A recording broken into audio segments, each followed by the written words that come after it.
Good day mga idol. So sa video na to magkakabit ako ng panibagong wiring ng ating busena sa ating sasakyan. Medyo may kalumana kasi ating sasakyan no?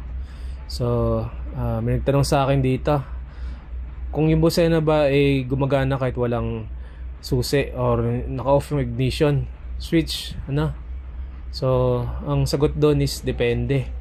Sa mga old model ng mga sasakyan, kahit walang susi yan, kahit naka-off, gumagana yung mga busena niyan. Safety feature siya sakali, halimbawa, kahit wala yung susi, pwede ka magbusena. Kung may disgrasya o pag-iwas, kailangan yun. Pero may mga bagong mga modelo o mga ibang modelo ng sasakyan ngayon na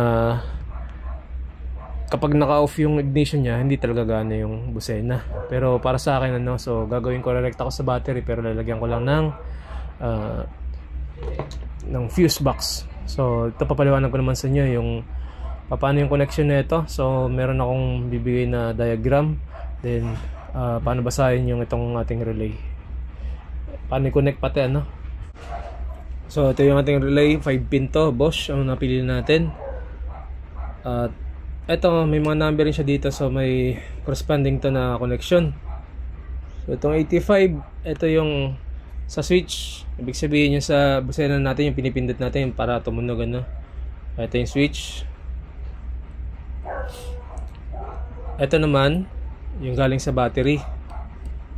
Itong dalawang to, yung 30. Yung 87 naman, itong dalawa na to, ito yung live papunta na sa speaker, sa mismong busena. Ito.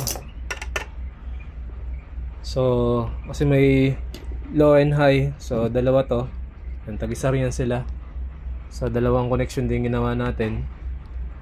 Bago etong 86 naman na to, kung gusto nyo na pag on ng ignition bago siya gagana.